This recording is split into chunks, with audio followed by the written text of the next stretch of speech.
permasalahan dan solusi manajemen sumber daya manusia dalam bidang agribisnis. Sebelum kita membahas tentang permasalahan dan solusi apa yang akan kita berikan untuk mengatasi manajemen sumber daya manusia, kita harus tahu dulu apa itu manajemen, apa itu sumber daya manusia, dan apa itu manajemen sumber daya manusia. Manajemen adalah seperangkat prinsip yang berkaitan dengan fungsi perencanaan, pengorganisasian, pengarahan, dan pengendalian, serta penerapan prinsip-prinsip dalam memanfaatkan sumber daya fisik, keuangan, manusia, dan informasi, serta efektif untuk mencapai tujuan organisasi.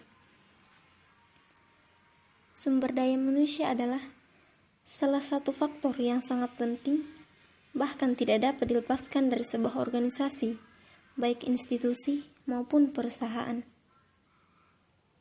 Dari pengertian manajemen dan sumber daya manusia, kita dapat menyimpulkan bahwa manajemen sumber daya manusia adalah suatu ilmu atau cara bagaimana mengatur hubungan dan peranan sumber daya yang dimiliki oleh individu secara efisien dan efektif, serta dapat digunakan secara maksimal, sehingga mencapai tujuan bersama perusahaan, karyawan, dan masyarakat menjadi maksimal.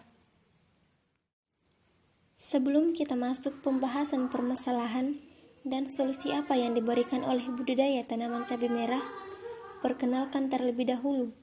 Nama saya Firda Ayu Hasmir, NIM 091058091924, Prodi Agribisnis. Di sini saya akan mengangkat permasalahan yang dihadapi oleh petani cabai merah. Cabai merupakan salah satu hasil pertanian yang penting dan banyak dibudidayakan di Indonesia. Buah cabai memiliki aroma, rasa pedas, dan warna yang spesifik, sehingga banyak digunakan oleh masyarakat sebagai rempah dan bumbu masakan. Seiring dengan pertambahan penduduk yang pesat dan berkembangnya industri makanan, maka kebutuhan cabai di Indonesia pun meningkat. Selanjutnya, permasalahan apa sih yang terjadi di agribisnis budidaya tanaman cabai merah?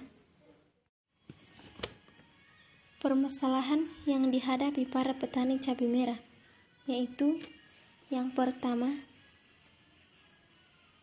gangguan penyakit layu Fusarium. Gangguan penyakit layu Fusarium yang disebabkan oleh jamur Fusarium oxysporum FSP capisci atau Phoca. Jamur patogen ini dapat menyerang tanaman cabai merah mulai dari masa perkecambahan sampai dewasa. Adanya serangan Phoca menjadi salah satu pembatas yang menyebabkan terjadinya penurunan produksi cabai. Yang kedua, adanya serangan lalat buah pada buah cabai. Hama ini sering menyebabkan gagal panen.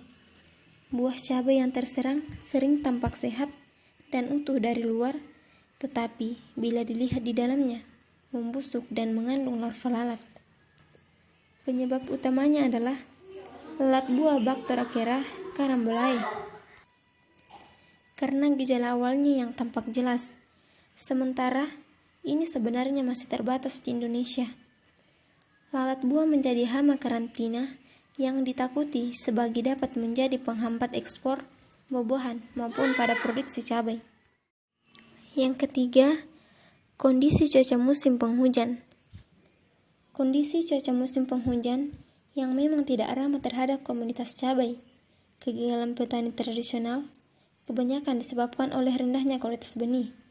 Biasanya mereka menggunakan benih buatan sendiri yang mutunya tidak sebaik benih impor.